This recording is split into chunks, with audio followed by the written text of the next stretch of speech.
Your phone lights up while you're in the middle of drafting a proposal. You glance at the notification. It's a coworker asking a quick question. You tell yourself you'll just respond fast and get back to work. 3 minutes later, another message comes in. Then a Slack ping. Then a text from a friend.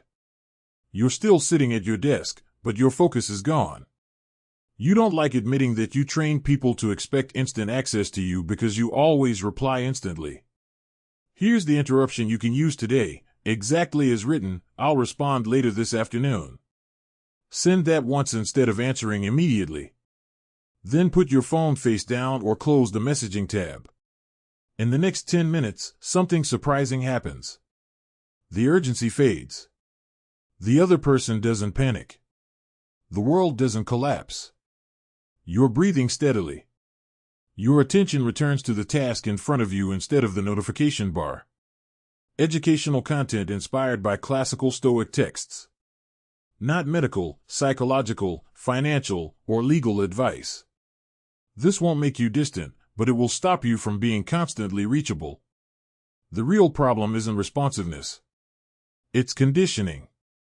Every time you answer within seconds, you reinforce an invisible agreement: you are available on demand. Over time, that agreement becomes an expectation. People stop asking if you're free. They assume you are. And when you don't respond quickly, even once, it feels like something is wrong. This is costing you more than you realize. It fragments your work. It shortens your attention span. It keeps your nervous system slightly elevated all day. You may even notice that when your phone is quiet, you still check it because your brain expects interruption. What makes this dynamic tricky is that fast replies feel good. They make you look reliable, efficient, helpful. You get small hits of satisfaction from clearing messages quickly. But the trade-off is depth. The deeper the work, the less compatible it is with constant interruption. You don't need to swing to the extreme and ignore people for days. You need rhythm instead of reflex. By the end of this lesson, you won't feel guilty for delaying a response. You'll know how to create predictable response windows that reset expectations gently. You'll reduce interruptions during work without damaging relationships. And you'll feel calmer around your phone because it stops dictating your pace. If you've ever felt like your attention belongs to everyone else the moment your phone vibrates, this lesson is for you. Subscribe for more lessons that help you build disciplined boundaries without becoming cold or disconnected. First, you'll see how fast responses create invisible contracts you never consciously agreed to. Next, you'll apply a simple delay structure that reconditions people's expectations. Then, you'll learn how to handle subtle pressure when someone pushes for immediate replies. Finally, you'll see what this looks like during a real workday when the old habit of answering instantly almost takes over, but doesn't. There's a moment later when someone sends 2 follow-up messages within minutes because you didn't respond right away. That moment will test whether you're truly available or just conditioned. It's 9:12 a.m. You've just opened your laptop. You're ready to dive into a task that actually requires thinking. Before you even begin, a Slack message pops up: "Hey, quick question." You answer within 30 seconds. Another message follows. Then a follow-up clarification. 10 minutes later, you haven't started the task you plan to work on. The key insight here is simple: speed creates expectation. Every time you respond instantly, you're teaching people something. Not with a speech. Not with a policy. With repetition. You're teaching them that you are reachable on demand. Here's the microscript that begins to reset that: "I'll review this at 1 p.m. and get back to you." Not vague. Not dismissive. Specific timing. Why this works is practical. When you reply instantly, people assume that speed is normal for you. When you reply with a time boundary, you establish rhythm. Rhythm replaces randomness. Imagine a common North American office environment. Your team uses Slack all day. You've built a reputation for being quick. That reputation feels positive. But it also means that when you don't respond for 20 minutes, someone sends a second ping, just checking. Now replay that situation with the new structure. Message arrives at 9:12 a.m. Instead of answering the full question, you reply, "I'm focused on a project right now. I'll review this at 1 p.m. and get back to you." Short. Clear. Neutral. You didn't say no. You didn't apologize excessively. You set a response window. Here's what's important: people adapt faster than you think. Most interruptions aren't emergencies. They're habit loops. A common mistake is believing that fast responses prove competence. In reality, consistent clarity proves competence.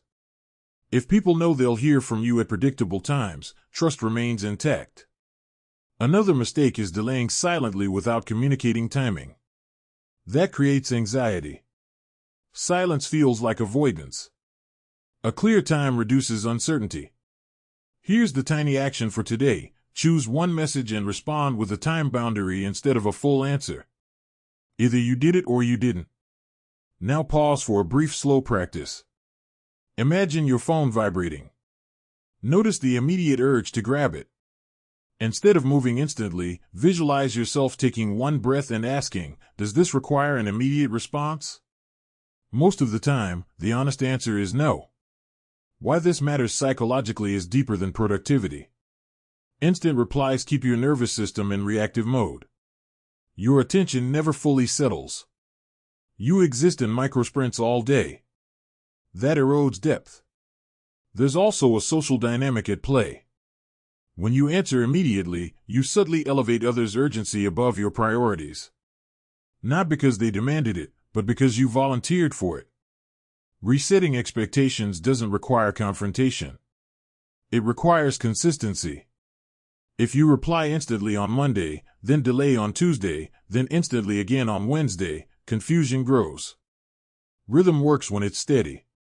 This is especially powerful with friends and family.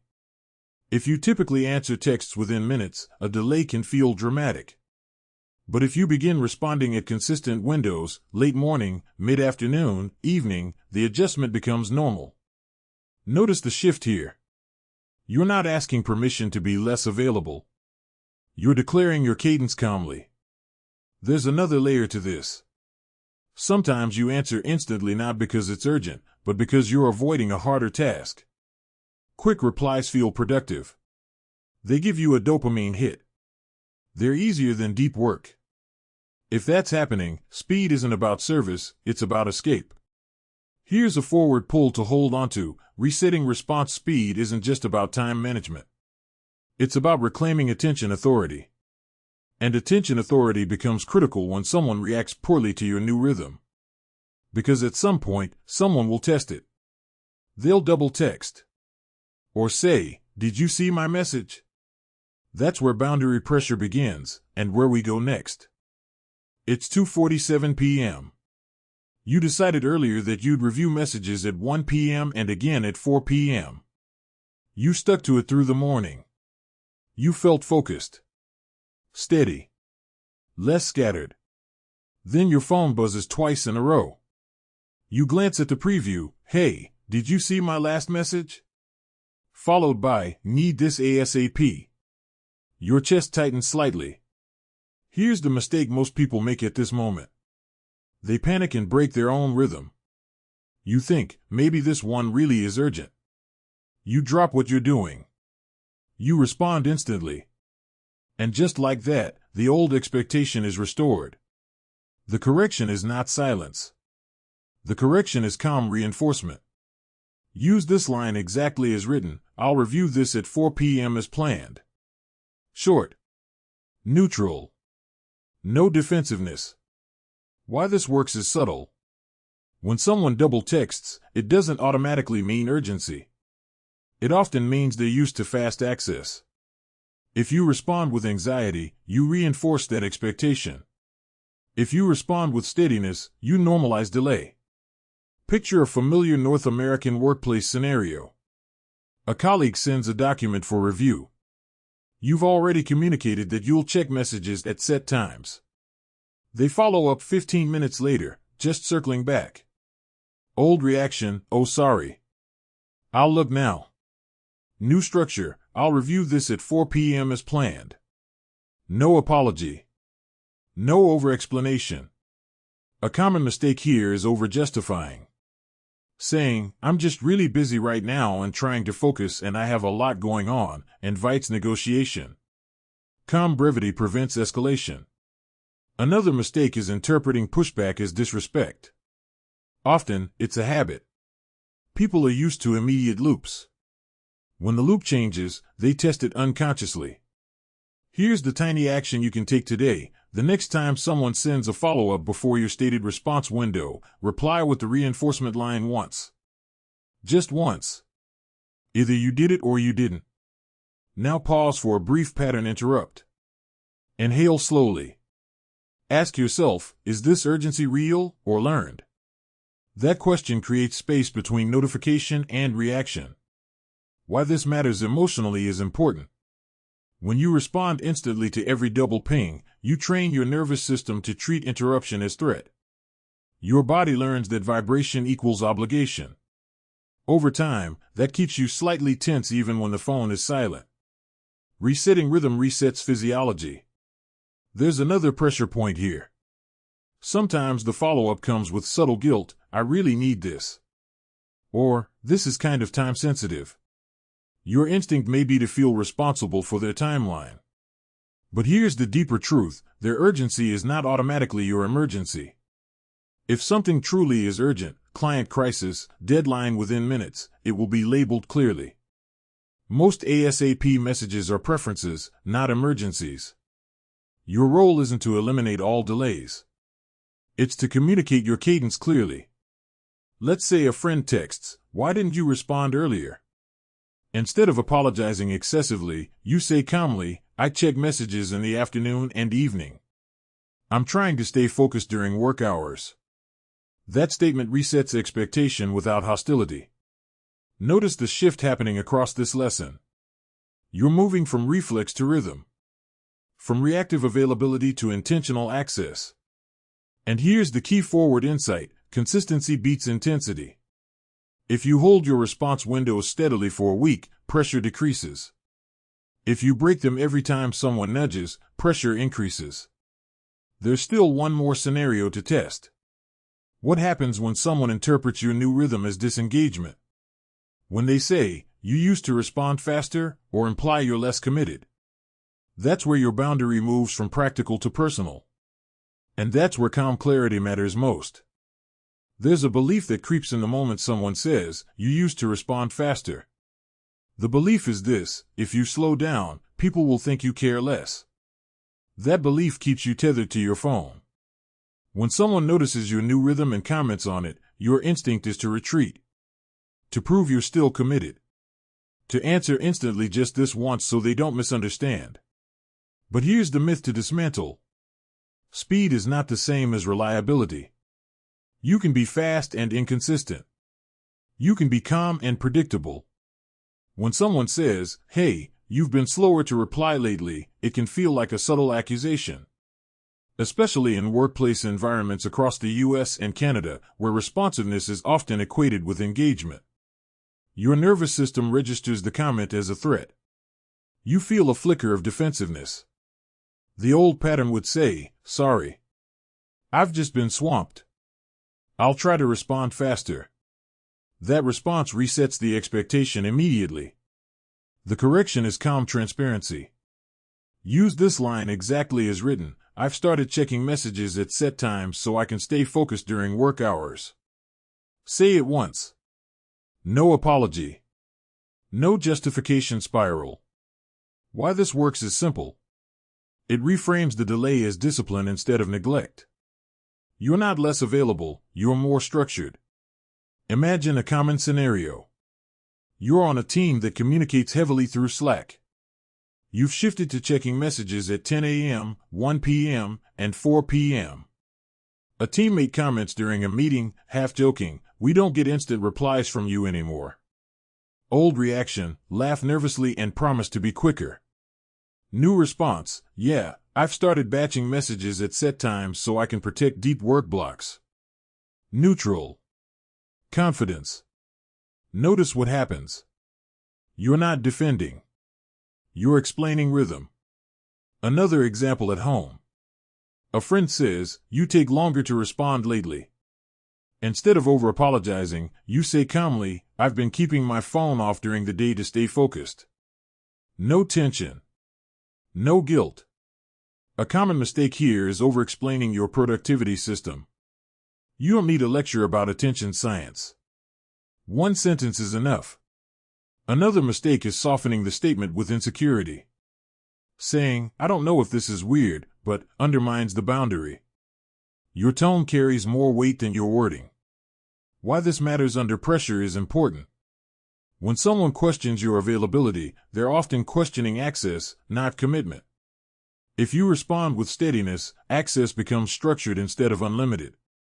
Here's the tiny action for today. Identify one person who has noticed your response speed before. The next time timing comes up, state your rhythm calmly instead of apologizing for it. Now pause for a slow practice. Imagine someone saying, "Why didn't you respond sooner?" Feel the small wave of defensiveness rise. Instead of shrinking or snapping, visualize yourself saying the transparency line evenly. Notice how that diffuses tension internally before it spreads externally. There's also a leadership dimension here. In many professional environments, your behavior becomes a model. If you answer instantly at all hours, others feel pressure to do the same. When you introduce rhythm, you normalize boundaries. The deeper shift is this: you are no longer measuring commitment by speed. You're measuring it by clarity and consistency. Speed is reactive. Rhythm is intentional. And when you hold rhythm under mild social pressure, something important happens. People adjust. Not instantly. Not perfectly. But gradually. Your phone stops feeling like a leash. Your attention stops feeling borrowed. You begin to experience a new kind of quiet between notifications. There's still one more test to walk through. A full day where pings stack, urgency flares, and the old reflex to grab the phone returns repeatedly. That's where this boundary either collapses or stabilizes. And that's where we go next. It's Tuesday morning. You wake up already thinking about your inbox. Before you even brush your teeth, you reach for your phone. 3 emails. 2 Slack notifications. 1 text from a friend sent at 11:48 p.m. The old version of you would clear them immediately. It feels efficient, responsible, clean. But today you pause. You remember the rhythm you decided on: check messages at 10 a.m., 1 p.m., and 4 p.m. You put the phone back down. At 9:05 a.m., you're deep into a report. For the first time in weeks, you've been focused for nearly 40 minutes straight. Then the screen lights up. A Slack ping. Then another. Your heart rate ticks up slightly. Your brain whispers, "What if it's important?" You don't reach for it. At 9:12 a.m., a third message arrives. This one reads, "Hey, need this ASAP." There it is. The pressure test. Your instinct is to break rhythm. To prove responsiveness. To remove the discomfort of not knowing. Instead, you breathe once. At 10 a.m., your scheduled message window arrives. You open Slack. The ASAP request isn't a crisis. It's a clarification on a file format. You reply, "I'll have that adjusted by 1 p.m. No apology for not responding earlier.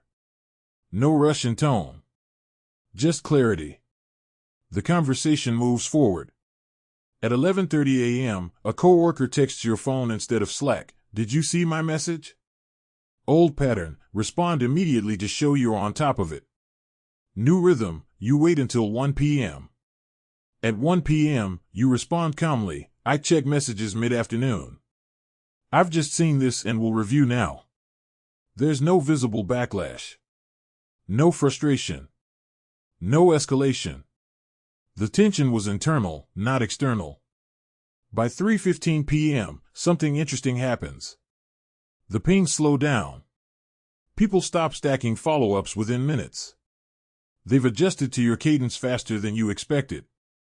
Later that evening, a friend texts, "You've been quiet today."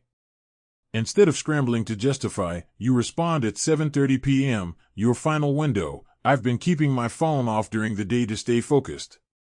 They reply, "Honestly, that's probably smart." You feel something subtle shift. The fear that slowing down would damage relationships doesn't materialize. The fear that colleagues would interpret delay as disengagement doesn't hold. But the habit still tugs at you. At 9:45 p.m., you glance at your phone again out of reflex. No notifications. Yet you still feel the urge to check. You realize something important. The real boundary wasn't about them. It was about you. You trained your nervous system to treat every vibration as a priority. Now you're retraining it to tolerate delay. That retraining feels uncomfortable at first. Like leaving a door slightly open instead of closing it immediately. But today proves something. You didn't ignore responsibilities. You didn't abandon communication. You didn't damage trust. You introduced rhythm. And rhythm reduced noise. As you wind down for the night, your mind feels quieter. There's no backlog spiral. No frantic catch-up. No sense that someone might be waiting impatiently. Your availability now has structure. Not rigidity. Not coldness. Structure. The old reflex will return tomorrow. The urge to grab the phone instantly will still surface. But you now have evidence that delay doesn't equal disaster. You're no longer living in reaction to notifications. You're choosing when to respond. And that choice changes how your entire day feels. Not dramatic. Not flashy. Just steadier. When your phone lights up, your instinct is to react. You grab it. You respond. You clear it.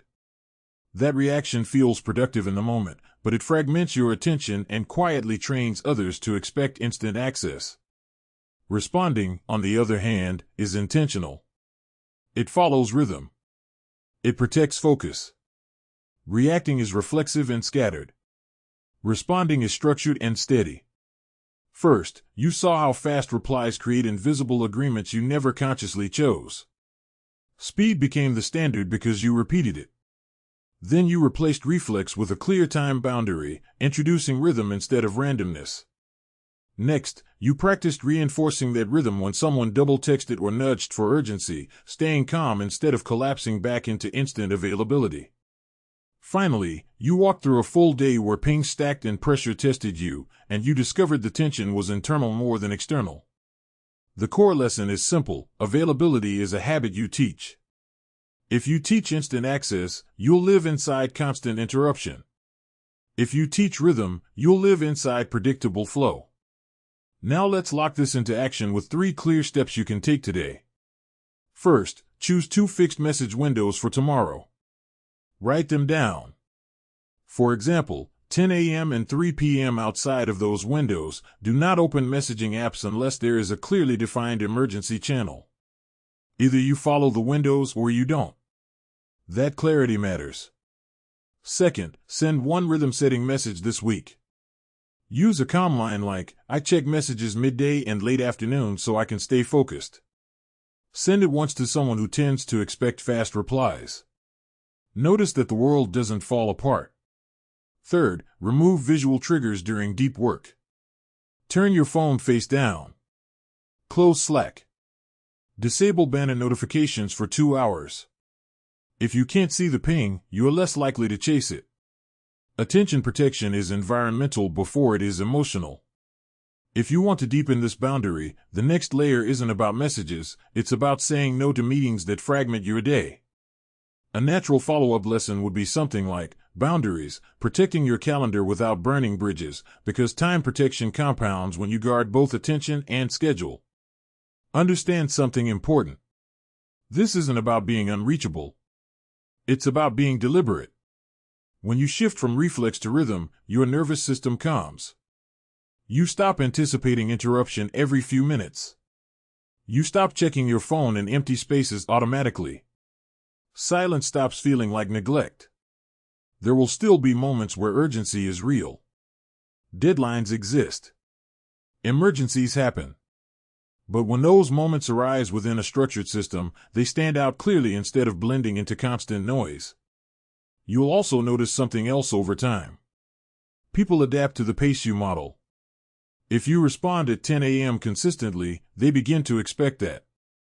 If you don't reply instantly at night, they stop assuming you're on call after hours. Expectations adjust quietly.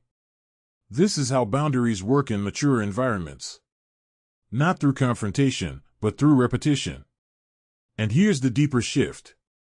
When your phone no longer dictates your pace, your mind feels less crowded. You regain long stretches of uninterrupted thought. You rediscover what focus feels like without micro-interruptions. That clarity compounds. Work improves. Stress lowers. Even your relationships feel cleaner because communication becomes intentional instead of constant. You won't execute this perfectly. Some days you'll grab the phone instantly. Some days you'll answer outside your window. That's not failure. It's awareness building. The goal isn't perfection. It's a pattern change. From reactive availability to intentional access. From scattered attention to chosen focus. If you want to continue strengthening this kind of calm boundary, where your time, attention, and energy are directed by you instead of by notifications, subscribe and keep building this skill with me.